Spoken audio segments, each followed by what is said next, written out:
Hey, Tom.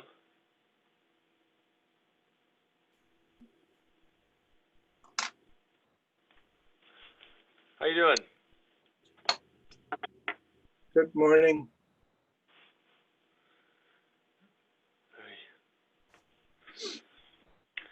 How's your weekend? Good, thanks.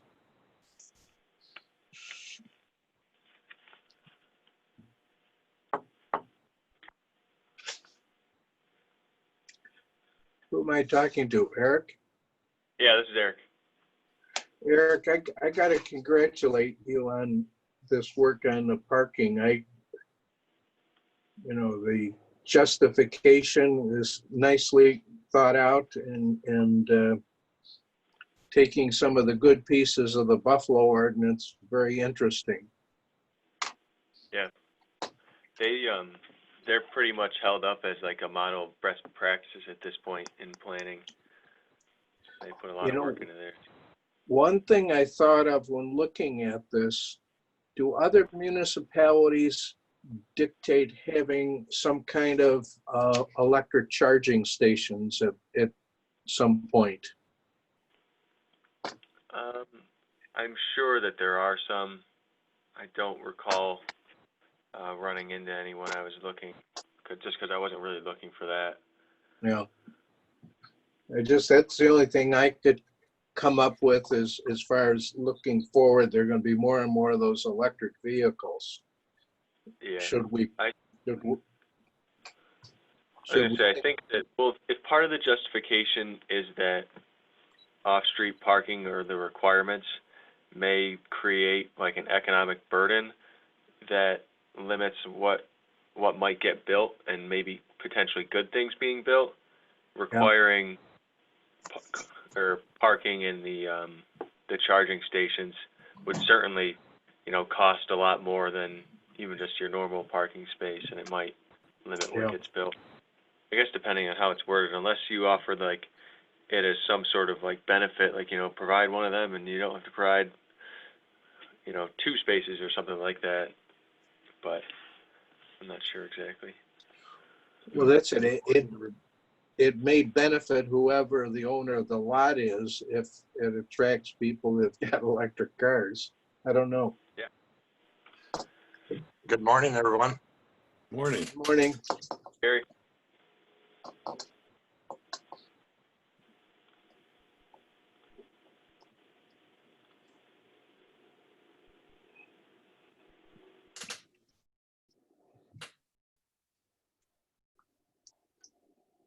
Well, it looks like it's going to be a halfway decent day today with the sun shining. Yeah. Yeah, not too hot.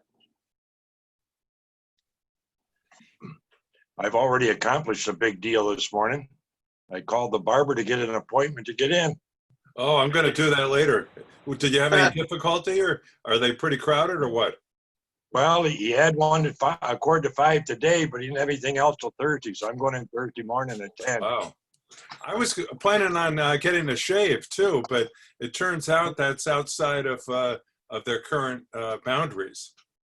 That's right, yeah. Yeah. Yeah, I got to wait a couple weeks.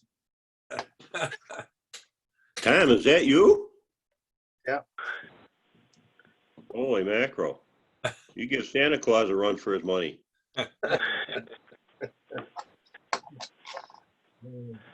I bet the barber charges you extra. Oh, I'm sure.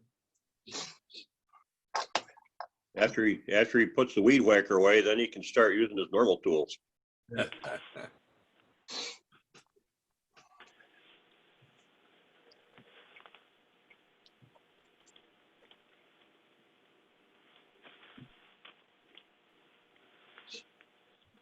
Does it look like everybody's going to join this morning, Eric? I didn't receive anything from anybody else saying that they weren't or were attending. So, I don't know.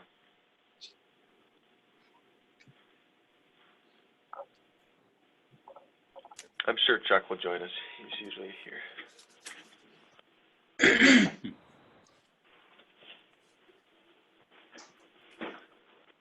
Eric, are you at town hall? Yeah. Yep.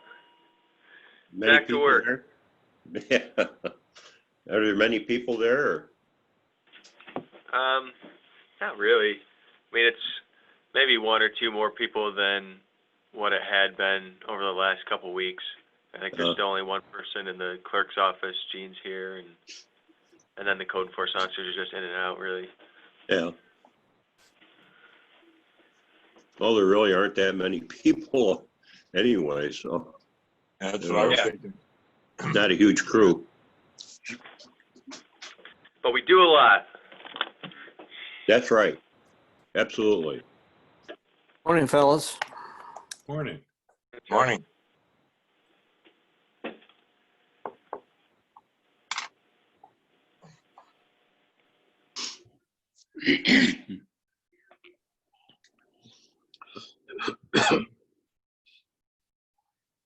Can everybody see the screen that I'm sharing?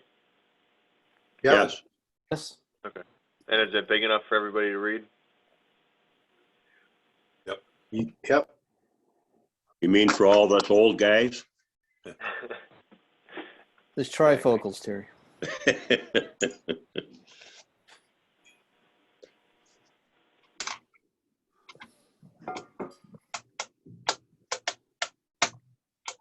What we got here? Chuck, Tom, Bob, I think everybody's Chuck. here. Gary. Yep. Hi, Tom. Hi, Hi, Bob. Chuck. Good morning, Chuck. everyone. Hey, John Case. John, John? Morning, Jen. Hope everyone's doing well. Happy June. Happy June 1st. Well,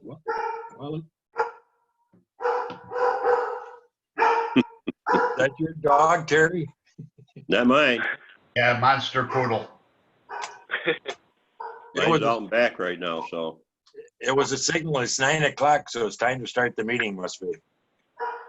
Hi, Gary. Good morning. We'll start the meeting now, and as everyone knows, the information they received from Eric is in regard to parking. It looks like probably parking, is going to change. What you read in the paper recently is because of people getting used to buying over the internet or having stuff delivered to them. Same with the car dealers. They more than likely will not need the vast acreage that they have now for parking vehicles. They'll be back like in the older days that some of us maybe remember, where there was cars on the lots or in the showroom, and you went in. If they didn't have exactly what you wanted, then you put your order in and waited for it to arrive. So I think there's a lot that, in my opinion, that we need to probably leave up to the more discretion of the planning board due to the fact they will be able to treat, as they do now, each individual place, to accommodate them properly. So does anyone have any questions at the present time? If not, I'll turn it over to Eric and let him go through the information he sent us. Any questions? Just a comment. If the way I read it, and then thinking about the past, everything used to be set up for the convenience of the shopper or the homeowner. And now we're looking at other factors rather than personal convenience and looking at reducing space. If I'm kind of reading that right, it makes sense. In other words, aesthetics, environmental, other kinds of issues, more people riding bicycles, a whole lot of things like that. But in the old days, it seemed to be very obvious to me that especially in the suburbs, if you had parking, you were providing a convenience, and it was good for shoppers, or in the case of homeowners, good for them. I would reference John Casey on this one. We're on ZBA. It seems like people that are on those lakefront properties, they want big garages, but they also want parking when they entertain, and it's pretty hard to have both. But I recognize that parking and what we do to the environment and all that, there's a whole host of things involved, quite a few variables. Okay, thanks, Bob. Any other comments? If not, then I'll turn it over to Eric and we'll proceed with the parking information he's presented to us. Eric? Yeah, thank you, Gary. Let's start, I guess, in the justification just briefly. I know, Bob, you were kind of touching on it a bit. Does anybody have any questions about why we might be doing this or why we're proposing doing this?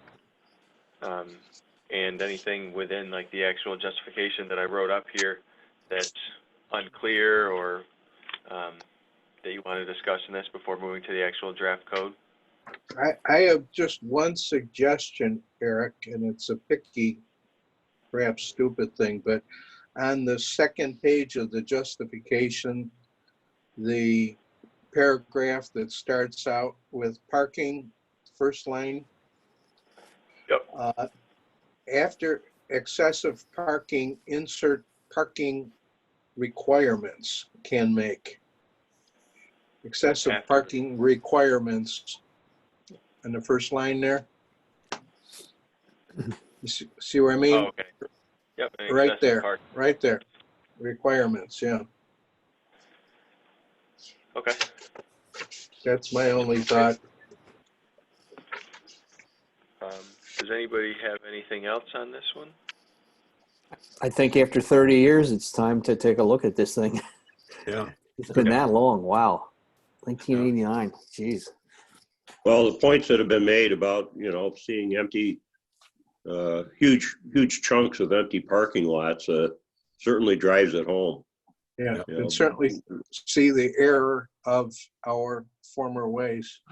Well, Yeah, not because- former, just I think everyone will agree the only parking lot that ever gets full is Wegmans around the holidays or things like that. When you look at Big Lots and many others, most of that is usually vacant because there's not that many cars there. I realize there's not that many businesses there now, but even when there was full of businesses, there was a lot of excessive parking spaces.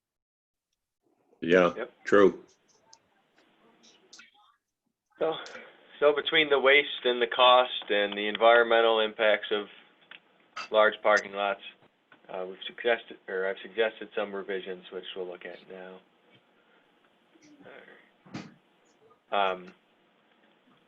On this, the last time I went through kind of line by line, and I'll do that if you guys want me to, but I didn't know if anybody had questions or comments off the top that they wanted me to address or they wanted to address with the committee. Well, I think what we're doing here is taking away a lot of the metrics of the regulations in terms of number of spaces per square foot, number of spaces per dining table in a restaurant, number of spaces per employee, and we're taking that out of the mix and we're allowing for a little more discretion or a little more specifics as far as that particular use, what's being developed, which is good. And I guess the only thing I think you're also excluding any reference to parking lot size. I mean, the parking space sizes and aisle widths. I noticed in the Buffalo example, they left that chart in with if it's a two-way aisle and it has parallel parking, the space is 8 by 18. If it's a angular on a 60 degree, then it's a 19-foot aisle, and then it's a certain space size. I think those kind of numbers, those kind of specifics maybe should still be in. In other words, if you are required, there you go. If you are required to provide spaces and a certain number of spaces to be determined through a demand study, then the spaces shall be these sizes. And so that's the only thing I really saw. I certainly agree that the discretion of the planning board in conjunction with any demand study for parking that the applicant submits, and I think that's something we should ask for in certain size developments of so many thousand square feet and more, that the applicant shall provide I forget what we call it, a demand study that provides for parking requirements and to make sure that it's got some sort of analytical analysis that was done, and then the planning board can either accept it or modify it as they see fit. But at least they have a number that's a good number rather than just walking into a blank canvas and saying, all right, how many spaces do we need here? I would agree with that, Chuck. I think that, there have to be some metrics involved with spaces, but I agree with everything you said. Other than that, I think this should be left in. Do we now require anything similar to what Buffalo talks about in their green code with respect to demand studies and such? No, we just have kind of the prescriptive method, and I'll show you real quick.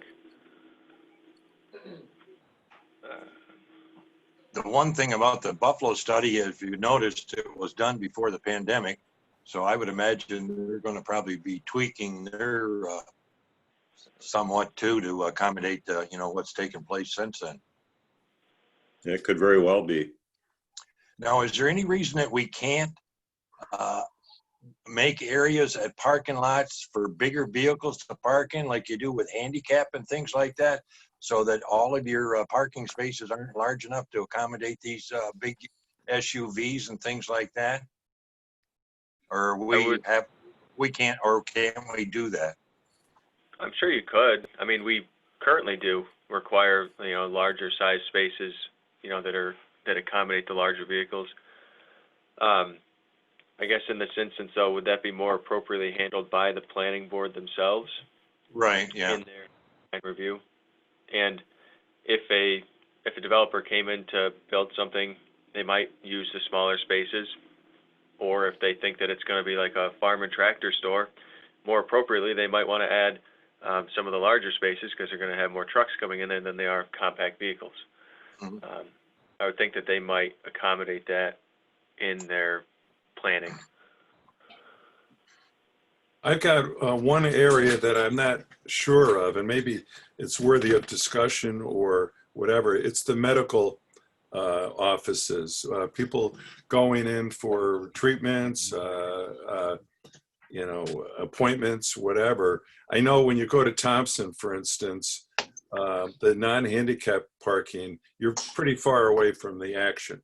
I have a feeling that in the future there will be more medical facilities built because of the world we live in, and I'm wondering if the rules should be the same more or less for them. I see medical or dental offices the second from the bottom, and I'm just not quite sure if we have this covered, if there are variables that are different with this with medical facilities that need to be considered. Well, they would provide a study that would presumably anticipate the disability of the customers and the access issues. It would be a big enough facility where they would have to provide a study under the new statute. Okay.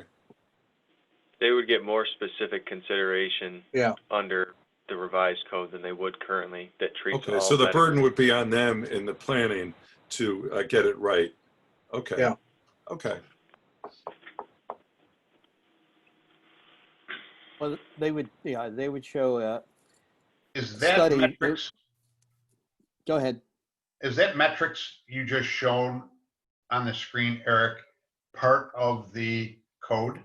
It's commercial, It's currently part of the code, yeah.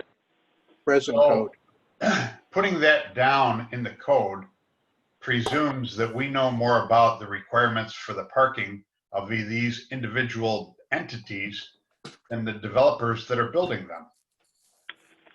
Right. That's been the problem. And Well, that we know it 20 years in advance. Yeah, I mean, and this also presumes that when we are developing a business or professional office, that it's always going to remain a business or professional office. And that's not the case, particularly with things happening as quickly as they are now. So, I mean, this runs contrary to how I look at things in general. Just, I think that the developers and the people that are building these facilities understand their needs more than we do. John, as somebody who was involved with a lot of construction projects in the past, how much consideration did you guys give to parking and providing parking? Well, as a contractor, none. You build the building and the facilities as dictated by the documents. As a developer, you're going to consider it because if what you're building is not easily accessible to people, they're not going to come and shop, or they're not going to come and do business with you at your facility. So from a development standpoint, you're going to look at this carefully. The only thing that developers don't look at, and I know this from my own personal experience, is the accessibility for people that are disabled. Yeah. But as far as whether they need 15 parking spaces at a funeral parlor, I mean, the funeral home that is building the facility knows more than we do whether that 15 parking spaces is adequate or not. Right.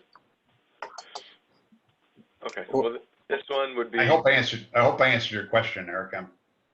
Yeah. Yep. And so, as part of our draft right now, this schedule would be removed in its entirety, and it would be a more demand-based structure where the developer, assuming that they meet a threshold, which try to find, I think it was 5,000 square feet for a new use and 50,000 for a repurpose. Yeah, 5,000 square feet for new construction, 50,000 square feet for a change of use.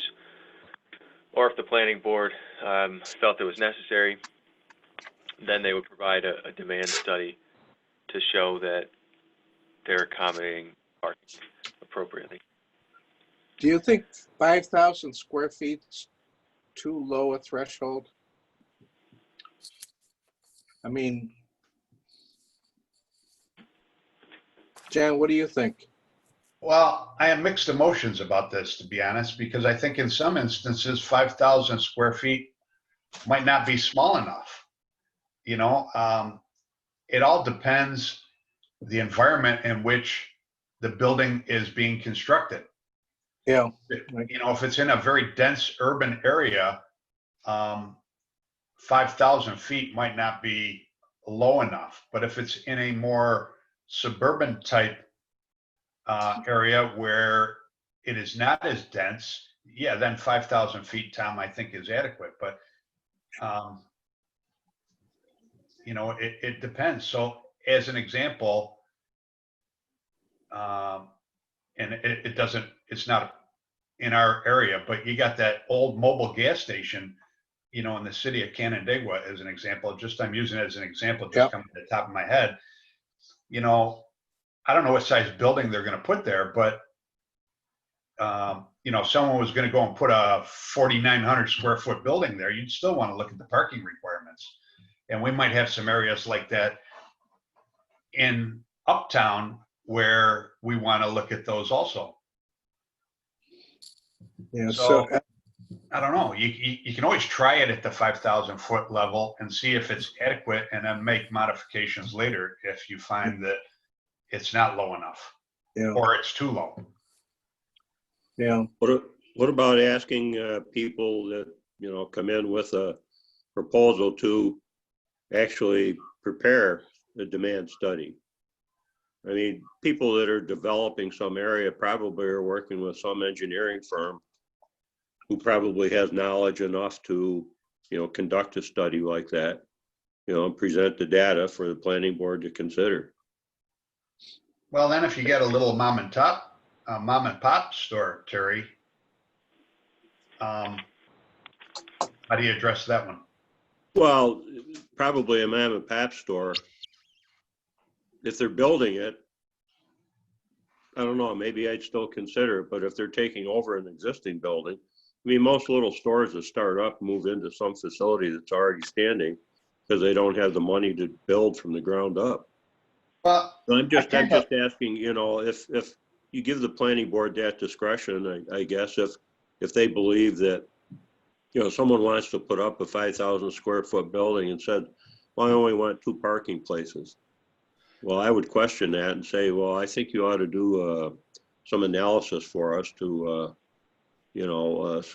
substantiate your claim that 2 is plenty. Yeah, that's an absurd example maybe, but, you know, I'm all for giving the planning board, you know, more authority and responsibility for, you know, decision-making with regard to parking. That, you know, in the past, I know when I was on the planning board, there were times when we allowed people to bank, you know, some, parking that, you know, they had the area they could expand to if they had to.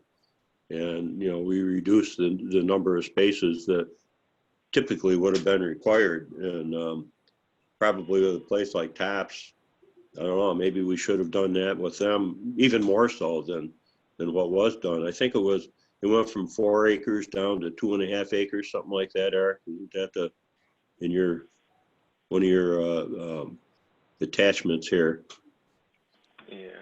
Yeah. Well, I guess, you know, Terry, in response, I like the idea of just leaving the blank statement that there be a demand study done. To me, that makes it so that if you got a mom and pop entity, they can come in with a very elementary study and say, look, I'm only going to have 2 or 3 people in my store at a time, and I've got 2 or 3 parking spots. Where if you have a more sophisticated client, you know, that's going to need, I don't know, pick a number, 100 parking spots like a Tops, you know, they can come in and do a more formal study provided by an engineer that shows we're going to have 50 people in the store at any one time, and we need a little extra spot, a little extra space. So I like good. that concept. Yeah, that's good. And then the planning board gets to determine whether what the person bringing the demand study forward, whether they've provided adequate information or not.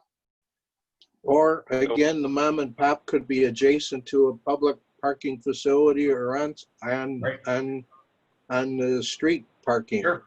Yeah. Or, you know, low traffic business. Now, let me ask a question, 180 from the mom and pops.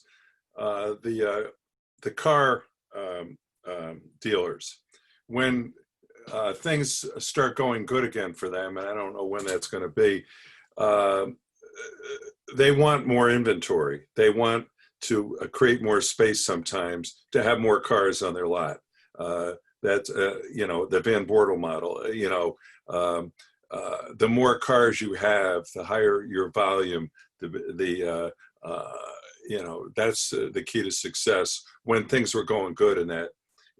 How would all this work when the car dealers say we want to pave more road or pave more of our lot so we can store more cars? Does this fit in with that demand? Well, it doesn't seem. I mean, they might have to prepare a demand study, but there's no maximum requirements. So if they said, for the use of a car dealership, it's probably pretty minimal, the amount of parking compared to the amount of parking that they have on the site. Right. They can provide as much parking as they want. There's no maximum requirement for parking provision. So I guess I'm kind of mixing storage and parking. I'm thinking about their unsold cars and what they have for inventory. And if they want to expand and do that, what we're coming up with here really isn't related to that. Is that what you're saying? Yeah, kind of. I think, Bob, in response to that, everything that I've experienced lately and read lately is that more and more, not only car dealers, but some of these big box stores are going to go towards the Amazon model, where the storage of their goods and the goods that they provide are going to be off site, and you're going to call and you're going to order a product, and then you're going to go and swing by and they're going to come bring it out to the car, and you never ever have to go into the store. And I think the same thing's going to hold true with automobiles. They're going to have large parking areas where they're going to store these cars, and you're going to go in, you're going to make your order. You could do it online, you could do it at the store, and then they're going to come bring the car to you. So they still have the same, a large inventory. It's just not on on the site where, what we're Right. used to, you're saying. Right. So it's more like we're warehousing cars, just like Exactly. Amazon is Yeah. warehousing everything else. Okay. That's Well, what I, there's a, and I there's an think that's example. with retail in general. That's going to be the model. There was an article in the paper over the weekend, that Bob Johnson Chevrolet in Rochester, the guy that owns it is looking to hire 50 online capable salesmen, if you will, to handle, future sales, because they're doing everything online and they deliver the car to the house, like you're saying, John. I mean, I think there will be changes coming along, and making changes in this part of our code is certainly appropriate at this time with respect to just that, if not the waste of space, the cost, and the environmental impact. Okay. When was the last Well, time again, you were, when was the last time you were in a bank? Yeah, right. Yeah. Obsolete. There used to be one on every street corner. Yeah. And I cannot figure out why they keep building branches. And the telecommuting, people working not in their offices anymore, or they're doing it in split shifts. I mean, this is the right time to look at these regulations. And I think the way we're going, Eric, is in a good direction. It obviously needs a lot of tweaking, and that can be done. But I think the concept of relying on standards that are out there for determining the number of parking spaces required for particular use, especially the new use, which is different from the old use, is certainly warranted. I would say, in summary, what I'm hearing is we need to minimize the restrictions and let the planning board determine the necessity for the parking as it's presented to them. That's Well, my thoughts. I concur. So as far as this like square footage stuff, you guys, at least from what I heard a minute ago, kind of want everybody to provide it, to provide a demand analysis anyways, but that maybe the requirement for a more official study, like mentioned here, is upon request of the planning board, so for those larger projects.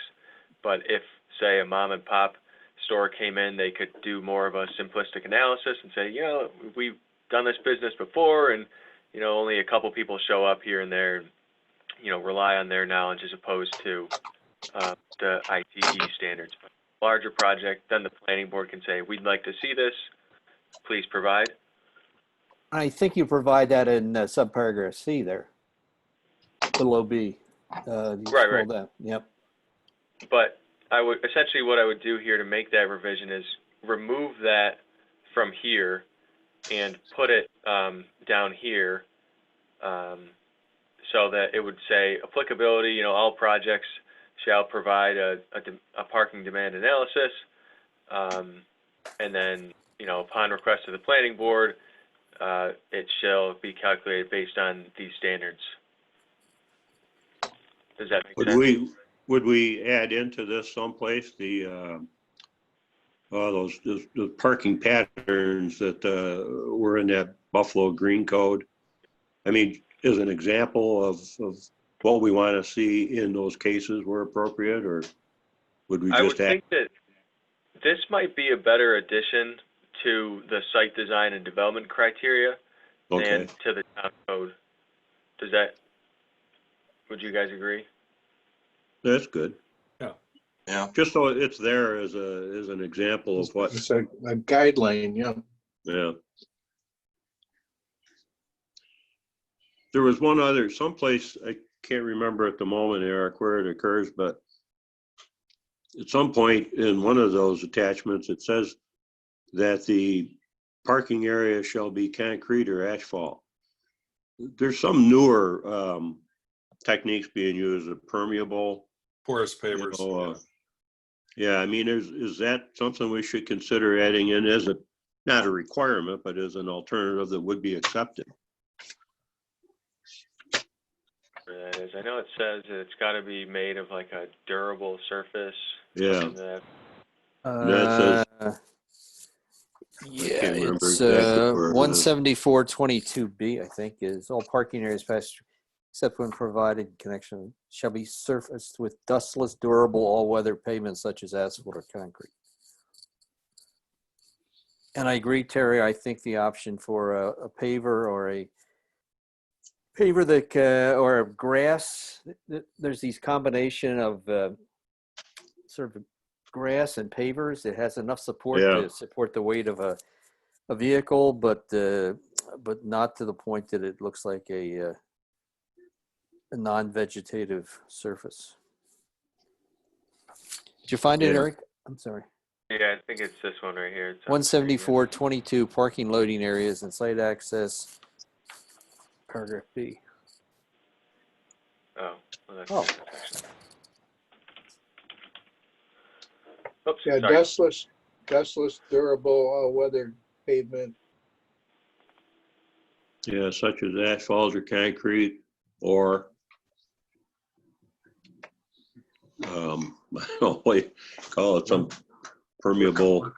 Or comparable material. Yeah, that's What if good. it just said, and then leave that to their discretion in the planning boards? Yeah, just durable all-weather pavement, period, Well, or surface. I mean, I just put surface. Yeah, okay. As long as it meets the criteria of being dustless, durable, and all weather, then it would be acceptable. And obviously the planning board would review it. Well, what about just a grassy field? That's dustless, durable, and it's all weather because it sits out in the weather. I think you want something that says that it has to be, durable. Anyone could argue, oh, it's durable. Yeah, there's some ruts in it, but I don't care. I don't know. What's everybody else feeling? I think you leave it up to the planning board. I'm thinking of, what's her name, Sarah Janeco, where she has people park once every 2 weeks somewhere. We wouldn't want her to pave, those festival parking situations. Sometimes grass is appropriate. Or sometimes those pavers with grass growing through them. What do you feel about the, I pulled it up last time, I believe, that like green parking lot? Yeah. Yeah. In fairly low traffic situations, that's probably appropriate. Well, we're not really talking, we're talking about, something that's being built, constructed, repurposed. I mean, a businesses or homes, it says, this thing says with 1 and 2 family residential uses in this particular section, but generally what we're talking about is what we have been talking about most of the morning here, business parking. They would think that you'd want to, have it be something other than a grassy field out in front of a Tops or something like that. I agree. You're right. With the overflow crowds, you can get that. Who knows? It can be a chicken barbecue. It can be Christmas shopping. You just don't know. But to make rules for that, I'm not sure. John made me think that, we can't necessarily predict the future. But if we streamline this and have the planning board be in negotiations, I think that's pretty, I think that's a good way to go. We'd be flexible and try to welcome an uncertain future rather than try to lock ourselves in. I like this approach. How about a gravel parking lot? Would that be considered? It could be dusty. Well, Yeah. if you had gravel, for instance, for the inventory for Randy Farnsworth's fleet, if he had just gravel, I don't think we'd care because you're not moving. It's essentially storage. Yeah, because I know what you're going to see is you're going to have people that come in with a tight budget, and they're going to say, well, I'm just going to put gravel down for now, and maybe 10 years from now I'll put blacktop down once I have the money, and they're going to want to operate it as a gravel lot. Then I guess we get into delineating the spaces. You can't delineate stuff to delineate spaces on a gravel lot. That's a good point. something you got to think about, because people are, we've heard it, Tom. You know, Yeah, people come yeah. in and say, hey, you know, I don't have the money now to put the blacktop down, so I'm just going to put it in as gravel, and I'll commit within 2 or 3 years to once the money starts flowing. Yeah, but once they put a concrete or an asphalt driveway or a parking lot in, they're more than likely putting in a decent base to it. How do you probably aren't going to put much of a base for a gravel driveway or gravel parking lot. Well, they'll say that the gravel is the base for the future blacktop. That's what we hear. Yeah, we'll put the Yeah. gravel in now. That'll be our sub base, and then we'll come in and put our 2 or 3 inches of asphalt over when money allows. How about if you just leave it like Eric's got it now?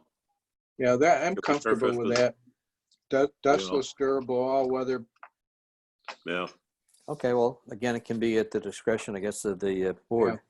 Right. right. And if it doesn't work out, Chuck, we'll blame you. That's right. I'm taking copious notes. Terry Fennelly said. So 30 years from now, it'll be your problem, Chuck. People will be looking at. They can point to me in the grave and say, "Yep, there he is. It's all his fault." They'll pave over you. That's right. How about landscaping? I know that's always an issue. You know, the islands, the trees. I think we have provisions for that. Do we want to continue that at the same degree, or do we want to modify that, or is this not the appropriate local law to address that? Because I don't think you're showing anything regarding landscaping at all in the. Yeah, I'm not changing that up here. All that stuff is in the landscaping and buffering section of code. Okay. So parking lots and automotive uses, which this is probably pretty small for you guys. What provisions do we make, Eric, for disability parking? There might be some stuff in the site design standards that I don't recall seeing, but it's generally, let's see, Is that 30 years plus old as well? it's probably pretty old, sure. I don't. So we might want to take a look at modifying that if there is anything about it, just because there's more disabled people and more people using wheelchair stickers now than ever before. That's true. And I think that the parking now requirements are inadequate. I think what's happening now, John, is an applicant will come in and say, if they don't show handicapped or any type of disability parking, we say, we refer to it, and they say, oh, okay, well then there's a certain allowance of so many square foot of building. We have to have 1, 2, 3 spaces dedicated to it, and they usually tell us. I don't think we check it that closely, and I don't think we have anything in our code to check it. If there's going to be any mandates, that is certainly one that I support.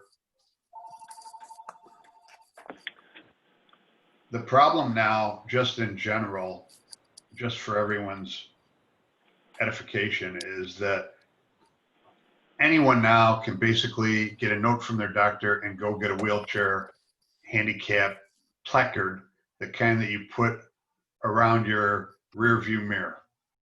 And they give those out like lollipops. The difficult one to get is the one where you have a wheelchair emblem on your license plate. You have to show cause and need to the DMV to get one of those. So the advent of the fact that you can get these handicap placards that you put on your rearview mirror, everyone gets them now if they've stubbed their toe, and use all the handicap spots, and people such as myself have to be creative in terms of where they park to be able to get into the stores. So if we are going to mandate anything, I think that is one area where we could mandate and be out ahead of the curve. There is federal requirements under the ADA for handicap parking, which are specified by law. 2010 ADA standards. Do we has reference Do we reference them in our code? I think we should.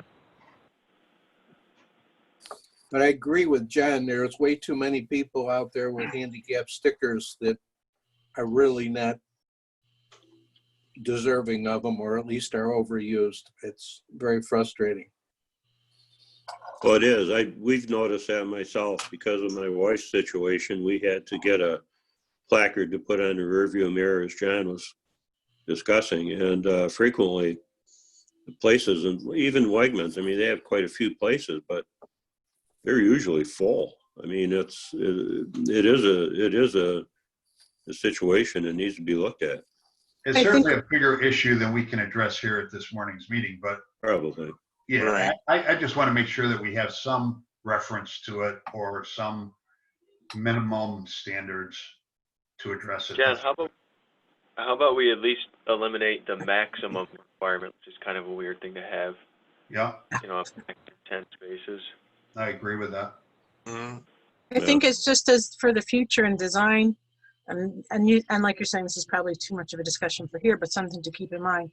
Having driven my parents around who became very disabled as they got older, having a safe place to pull over when there's no place to park, where they can sit while they're waiting for their driver to come back. So just things that we can do to make our spaces more friendly to, we're talking about age in place, I'd leave my mother off at the doctor's office, then have to go park a mile away because everyone's parked in the handicap spot and there's nowhere for her to stay that's safe. So just an idea to keep in when we're designing things in the future.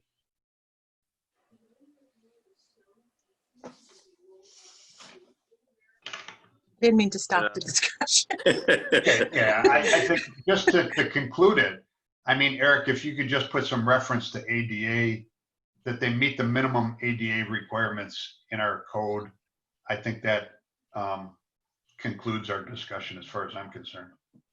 Yeah, I'll add a reference there.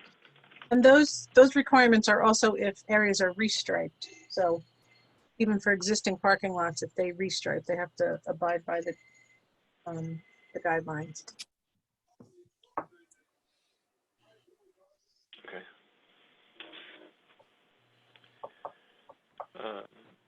Anything else that stuck out to you guys reading this? Gary, or not Gary, Eric, going back to definitions, help me out. Page 3, why do we differentiate between a motor vehicle and a vehicle?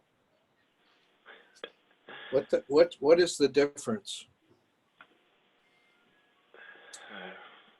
I can tell you that some vehicles, and then new statutes for motorized bicycles, for example, getting confusing because they're bicycles and whether they're vehicles and all that can become, that was actually one of my questions. We might have to tweak this as the laws are constantly changing in this area.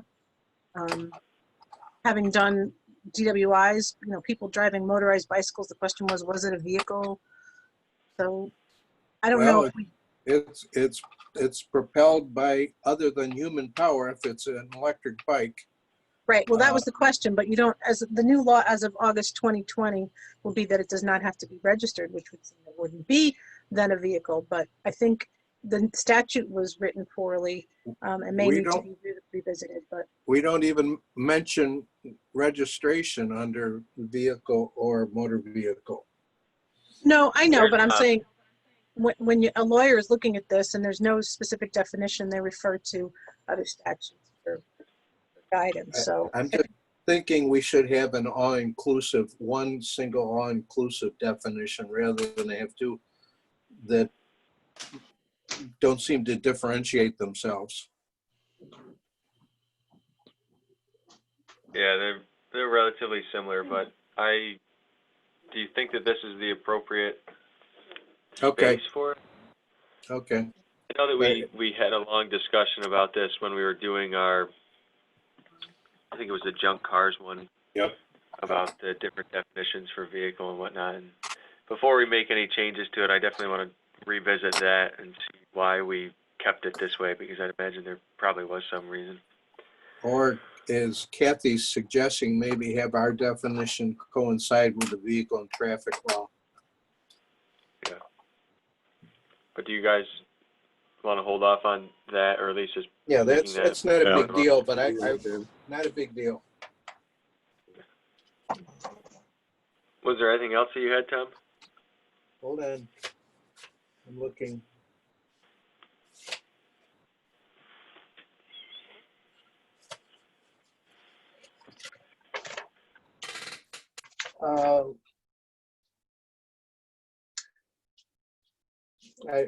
Not because I come from the planning board, but I agree with a lot of these situations where we're allowing the planning board use its discretion.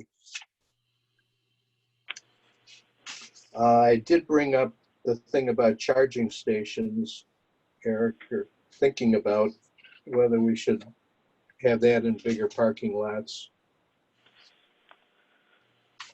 Say that again, please, Tom. I was wondering whether we should have some kind of a regulation in larger lots to provide charging stations. Or whether we should leave it up to whoever owns the lot.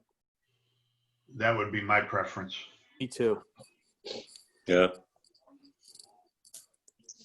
I think that is another one where we'd be trying to predict the future.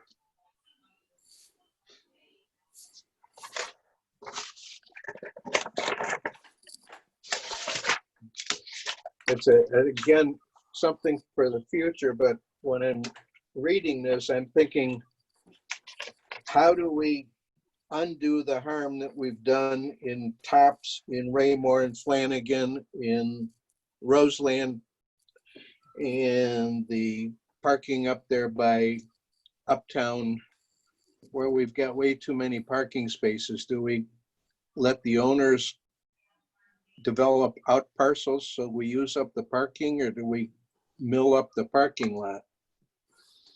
I don't think the town should mill up anything. No. You're Yeah, I right don't- there, but we've got a think that- blight of excess parking in this town. I think that through this, Careful getting the town and. they have an economic incentive to do this because they now have the ability to make more money, use their space more efficiently, and to save costs.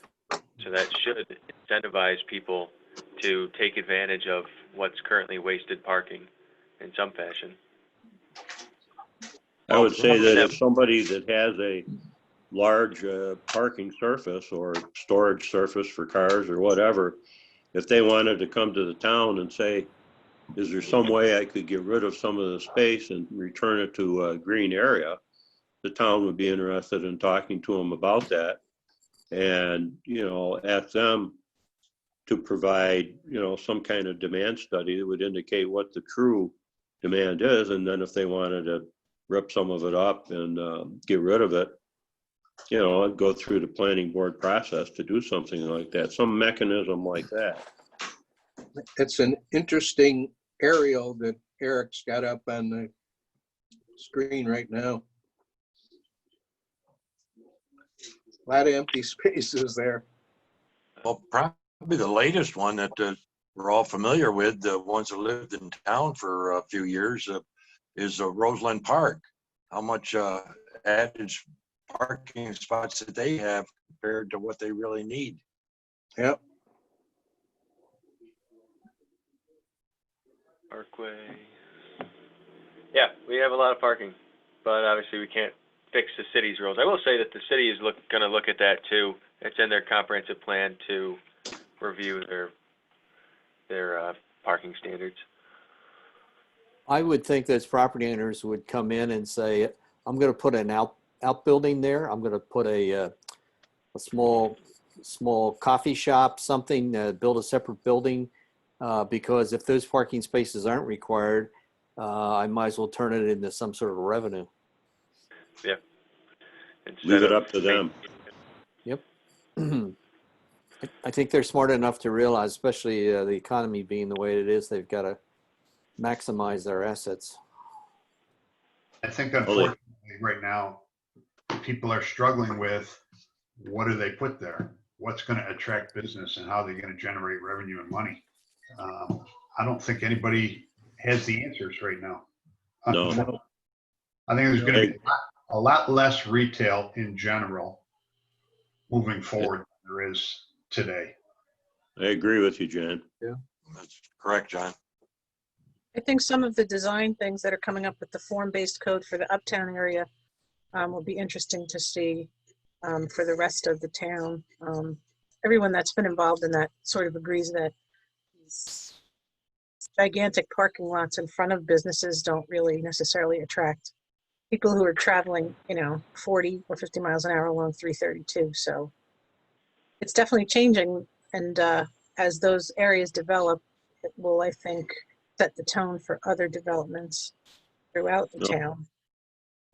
Not to sideline the discussion, but that whole uptown study, I'm a little curious now as to whether it should have a different thrust. I mean, developing that area, as John was saying earlier, there's going to be a lot more online buying and stores delivering to your home. And I just wonder how much development in terms of brick and mortar will occur.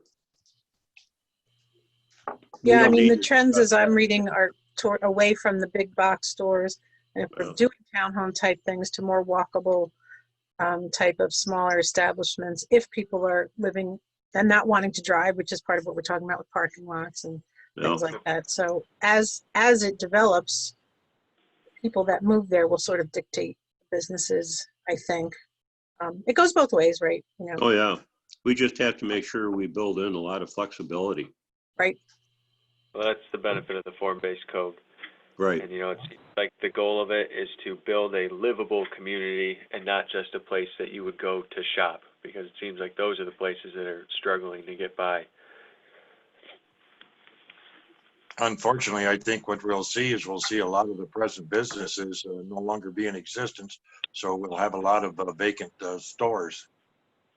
Well, I think in summary, what we've seen in the past is that the habitable dwellings, the apartment buildings, the homes, et cetera, have moved outside of the main streets and have had retail on the main streets. And I think that trend is going to reverse itself. I think you're going to see more residential units on the main streets because retail is not going to be necessary. And or if you're going to have retail, it's going to be the type of place you're going to walk to grab a cup of coffee or to grab a donut or those consumables that you cannot buy online. And then you're going to see the residences coming back to Main Street. They're going to come back to the 332. People are going to start building along those areas and those corridors, residences where people can live and, have access to these other needs. Exactly. And this code that we're doing will help allow that by, making these spaces more walkable and accessible to people maybe living near to them.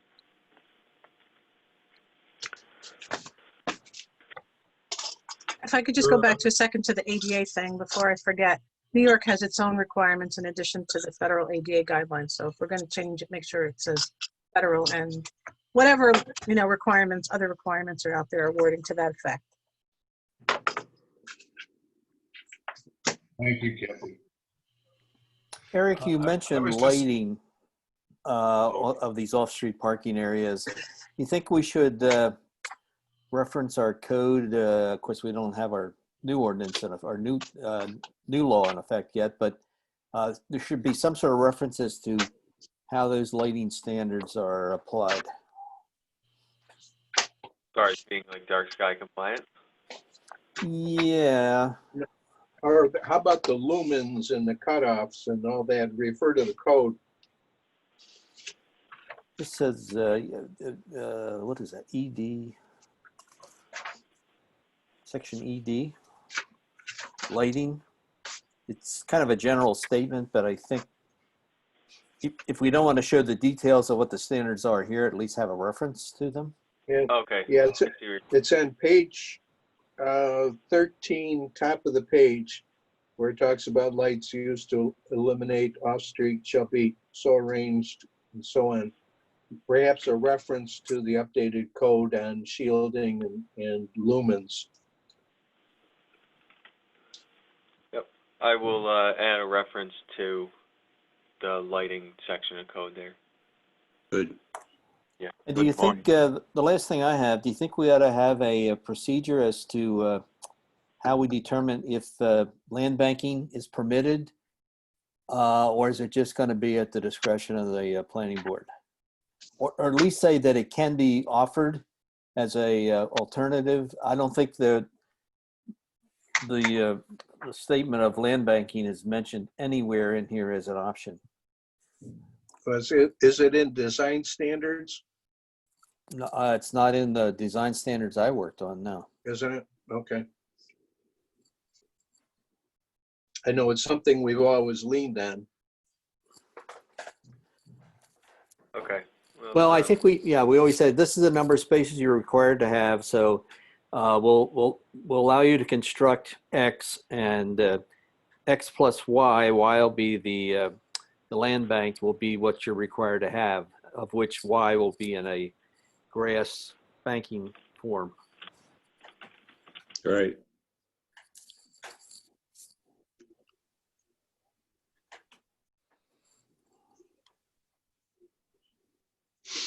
Yeah, nice job, Eric. The Buffalo standards there, they were interesting to read. Thank you for providing that. They, like I just mentioned to Tom earlier, they're kind of held up as the best practices right now in planning. Okay. Oh. Best Anything practices else? always work. No use reinventing the wheel. Anything else you have to add, Eric? I don't think so. As long as there's, we could certainly go through line by line, but if nothing stuck out to anybody else, or if anybody wants to submit anything that they didn't share today to me, feel free to do that. I will do that. I have a bunch of things, but I don't want to bore people, so I will send them to you. It's a disability of being an attorney. It's definitely a hazard. Disability. Oh. We'll designate parking spots for attorneys way out at the edge of the parking lot. Swamp. If you guys, if there's no more changes, I can make the couple revisions that we talked about today. And then would the committee like me to place it on the various agendas? I think it's safe. Sure. Or do you want to send it back to the committee and have them review it and get back to you on that, Eric, before the next meeting? That's what I was thinking. Yeah, because I think, yeah, Kathy's got some things we haven't seen or heard. Right. And I think to reread it with all the stuff that we had talked about today, I think is warranted before we send it out to send it up the flagpole. Yep. Yeah, Good because idea. there's no sense of, rushing through these things, because they're going to be held up for a period of time, because we already have 3 different ones already that has gone out to the different committees and received approval, and just holding off a little bit before we put it to public hearing, because we don't know when we're going to be back face to face for our meetings as well as for the public hearings. And we're not going to, do that virtually. We're going to do it before the public for any public hearing that we have for the ordinance committee. Sounds good. And just quickly, we mentioned last time, and we'll cover more at the next meeting, is on short-term rentals. We're going to be looking at that a little more, not for tax purposes, from what I understand, but more for registration, so that we have an idea of what people are using for their homes or for short-term rentals, and so that the town can go in and inspect them to make sure that they comply with what is needed. Along those lines, which is while you're thinking in that vein, one of my comments was about definition of tourist home, and you have bed and breakfast in parentheses, but I was wondering, do we want to include Airbnbs in there? I don't know if you guys had already discussed that. I know we discussed it in terms of the registration, but that was 220-61, I think is the section. Not the definition of it per se, just the section of code. Yeah.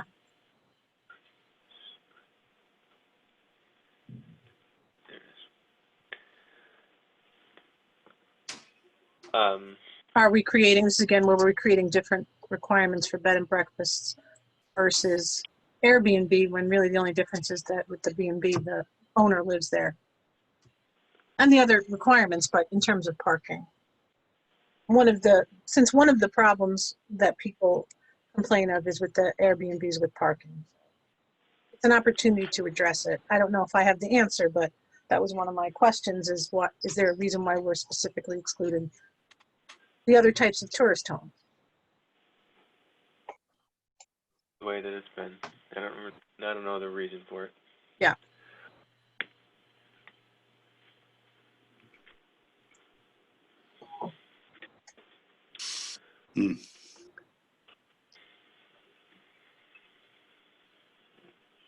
And for both tourist homes or B&Bs and for Airbnbs, should we be talking about some kind of a fee? Well, from what I understand is that we're looking for, a registration fee, but as far as, a tax, that has not come into the thought process. I seem to remember when we had the presentation that we were talking about a collection where at least we could pay for, offset the cost of doing inspections, that kind of thing. In other words, it would be a revenue neutral sort of thing where it would pay expenses, but we weren't trying to have this be necessarily a big money maker. And I remember Chris Jensen also mentioned fire codes and fire concerns. I only suggest we're missing the boat. I can't think of the last time I've stayed anywhere in an Airbnb situation or a motel or hotel where I haven't paid some kind of a hokey guest tax of 5 to 7%. The revenue could make a difference, and it's not going to chase off any tourists. I don't know. I mean, the county was recently looking at it, and a lot of the B&B owners were saying that they're so overburdened with all of these taxes and fees, and so as I've said, I don't want to rehash this because everybody knows, but my concern is always the safety aspect. We went around and around on all this, and I that's why I didn't want to bring it up, but since it was brought up, just in terms of looking at this, I think we have to think also about Airbnbs and not keep them out and just require our regular B&Bs to have, more restrictions than otherwise people won't do the regular B&B. They'll just do Airbnb, so they not have all these restrictions. Yeah, this definition probably does need work because it says an owner-occupied dwelling. So the ones that are an investment property aren't necessarily included in this, I guess you'd say. So the definition should probably be expanded to catch some of those. Especially because parking has been people have been complaining about. Yeah. Parking. Well, I've seen, and I'm sure John probably has seen on Westlake Road, some of the places that are rentals, during the summer, there'll be, people parked in the few parking places that exist for the house, but there'll be a lot of parking along the side of the road, which not very wide to begin with. So that's an issue.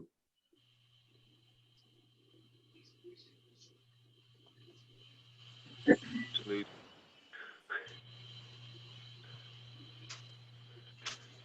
Okay, well, if we can certainly change that definition and maybe the specific section relating to tourist home as we get into short-term rentals.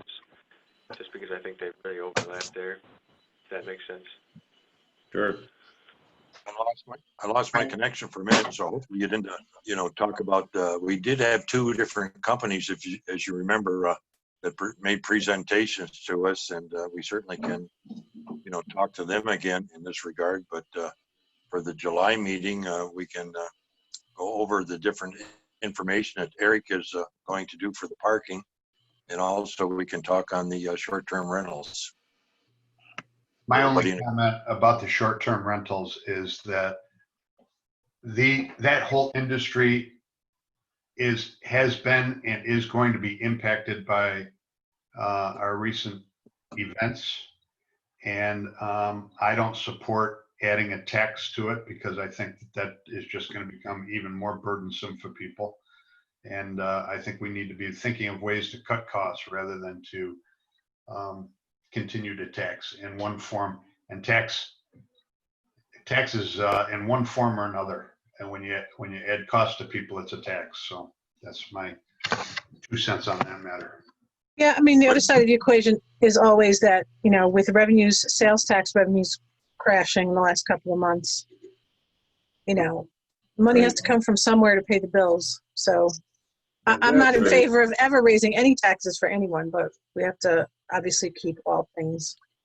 Well, the thing about it is when you do a registration, the town can handle that, I believe. But when you get into charging a tax, I don't imagine the county is going to, take care of it for the town. And I don't foresee the town probably getting involved in that because it would probably cost more than what you would reap from it. So I agree with John on that for the tax, but I do feel that you need to be some registration fee so that the town development office can get in and inspect the different places where people are staying for the safety sake. As long as the registration fee covers the cost of sending one of our guys out to do that, that's fine. Great, yeah, that's true. Because I couldn't support anything that was going to cost, to run an operation. It's got to be revenue neutral. I throw out, and again, I understand what John's saying in terms of helping or hindering the people that are relying on rentals, but I don't think that an occupancy tax is a deterrent to somebody that's planning their vacation, because virtually everybody else in the world is doing it. And as Kathy pointed out, we the town are going to need the revenue, and somebody's not going to change their travel plans because we charge a guest tax. And I believe one of the two proposals from the people that were going to help us on the registration included collecting fees or taxes.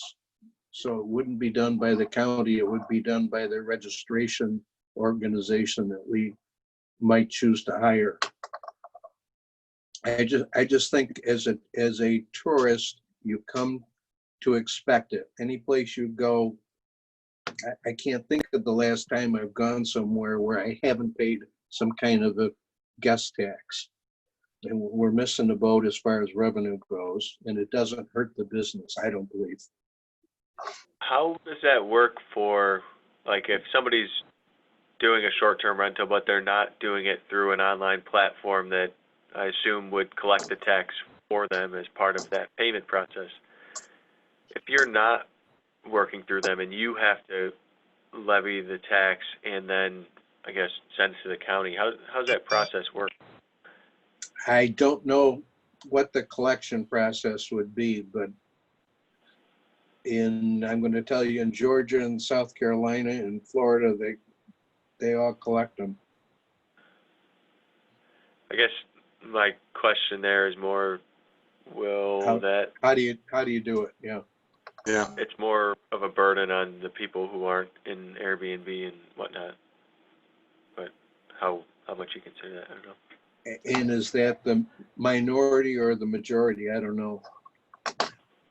Well, why don't we try to get some more information from the county and also the town in regards to that, and we can discuss it at our next meeting. The next meeting will be on July 6th. We can all be face-to-face for that meeting, but don't know at the present time. I just want to say on the tax issue, the county had, at the end of last year, I believe, we addressed the issue by vote. There was some impediment for the county to do the occupancy tax. So I'll dig up that resolution and what the situation was with that. But the county's been trying to get the state to change the law so that they can impose an occupancy tax. So if we're going to impose one on top of that, keep that in mind. Gary, also, when we met with the firm that does the collection and the registration, there were some things that we had asked for them to provide. I think one of them was, they do Seneca County, I think it was, and we asked for a copy of the Seneca County regulations as to how they apply to this issue. And did we get anything, Eric, from them in terms of deliverables from that meeting? I don't believe so. Do you guys recall us asking for a certain? presentation. You're right. I do, Chuck, remember that because the premier people, they did send it something back, I believe, but the one you're referring to was the first one that we talked to. I don't think they sent anything, but we can follow up on that and have it hopefully for the next meeting, possibly even to do a teleconference or whatever with that company. Because it seems Yeah, the person we dealt with is no longer in charge of this area. There was somebody else, wasn't there, Eric, that took over and sent us some information? yeah, there was a switch there at some point, but I think the person that we met with in February is the one that's still there, and he's reached out to me once or twice in between now and then. So, do you guys want him to be at the meeting? It seems like he's more than willing to join us if you guys want.